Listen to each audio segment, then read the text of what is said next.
આ વિડીયોમાં આપણે ચોથા પ્રકારના પાયથનના ઓપરેટર કે જેને બીટવાઇઝ ઓપરેટર્સ તરીકે ઓળખવામાં આવે છે એના વિશે આપણે ડિસ્કશન કરીશું. 6 પ્રકારના બીટવાઇઝ ઓપરેટર્સ આપણી પાસે અવેલેબલ છે જે અહીંયા લિસ્ટ આઉટ કરેલા છે. એ દરેકનું ટેસ્ટિંગ આપણે કરીને જોઈશું. ઓકે, સો અહીંયા ટેસ્ટિંગ માટે એક્સ અને વાય કરીને બે વેરિયેબલ આપણે લીધેલા છે. એક્સમાં આપણે 10 વેલ્યુ સ્ટોર કરેલી છે જેની બીટ વેલ્યુ 00001010 એવી થાય છે, અને વાયમાં 12 વેલ્યુ સ્ટોર કરેલી છે જેની બીટ વેલ્યુ 00001100 એવી થાય છે. ઓકે, આ વિડીયો સમજવા માટે તમારું એટલો ફંડામેન્ટલ ક્લિયર હોવા જોઈએ કે બીટ વેલ્યુ એટલે શું છે.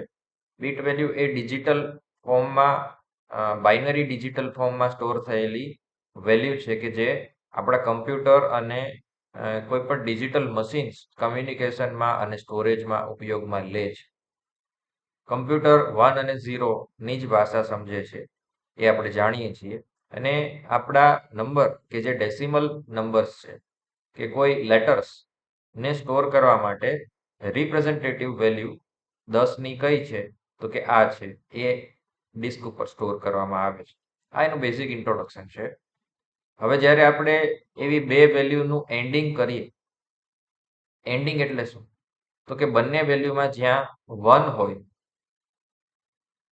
ત્યાં આપણને આઉટપુટમાં 1 મળશે. બેમાંથી એક પણ 0 હોય તો output will be 0. That is ending. Second છે બીટવાઇઝ ઓર. બીટવાઇઝ ઓરમાં શું થશે?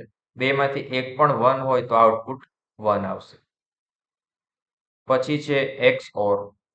તો એમાં બંને વેલ્યુ જો સરખી હોય, બંને વેલ્યુ જો સરખી હોય તો આઉટપુટ 0 રહેશે, અને અલગ હશે ત્યારે આઉટપુટ 1 આવશે.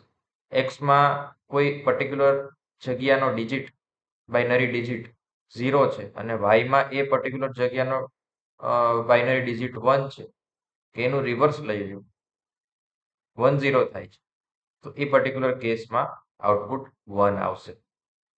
પછી છે ઇનવર્સ. તો એક્સની જે વેલ્યુ આપણે નીચે અહીંયા નોટ ડાઉન કરેલી છે 4 0, તો અહીંયા 4 1 આવશે.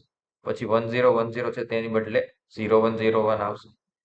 ઓકે, અને એનું ડેસિમલ રિપ્રેઝન્ટેશન અહીંયા બતાવેલું છે -11 આવે છે.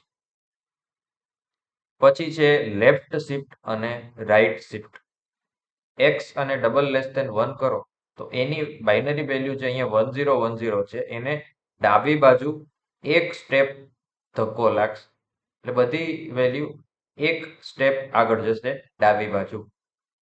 ઓકે, તો એની જે પણ રિપ્રેઝેન્ટેટિવ નેક્સ્ટ વેલ્યુ આવે ધેટ શુડ બી 10100. અહીંયા લખવામાં કદાચ ભૂલ થઈ છે. ઓકે, તો 10100 it should be its value. Okay, અને આપણે રન કરીને પણ જોઈશું.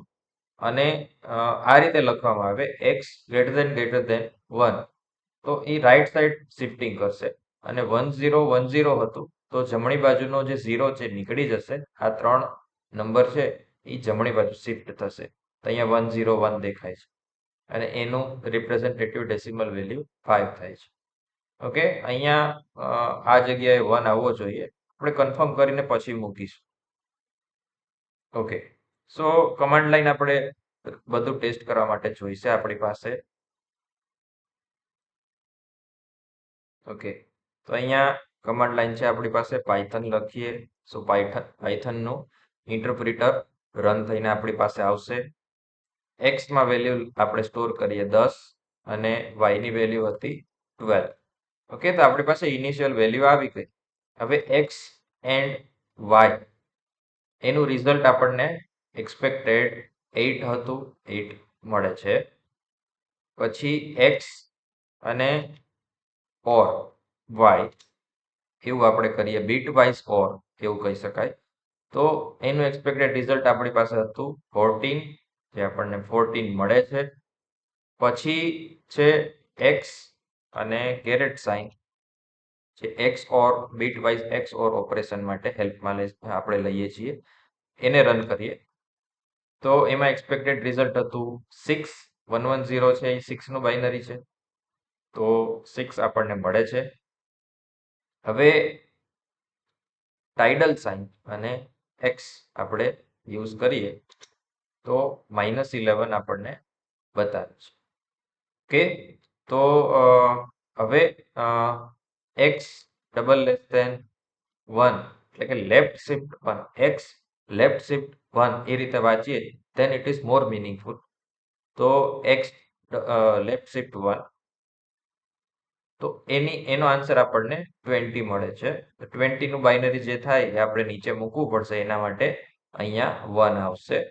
બરાબર છે 10 10 0 it will be binary of 20. આપણે હમણાં ચેન્જીસ કરી નાખશું and x double greater than 1 એટલે કે એક્સ રાઈટ શિફ્ટ 1 એવું આપણે લખીએ તો આપણને 5 મળવા જોઈએ અને 5 આપણને એક્સપેક્ટેડ રિઝલ્ટ મળે છે. તો આ બધા બીટવાઇઝ ઓપરેટર્સ જે છે એ આપણે ટેસ્ટ કરીને જોયા and or X or inverse left shift and right shift. Generally embedded ઇલેક્ટ્રોનિક્સમાં કામ કરતા હોય ત્યારે વધુ ઉપયોગમાં આવે.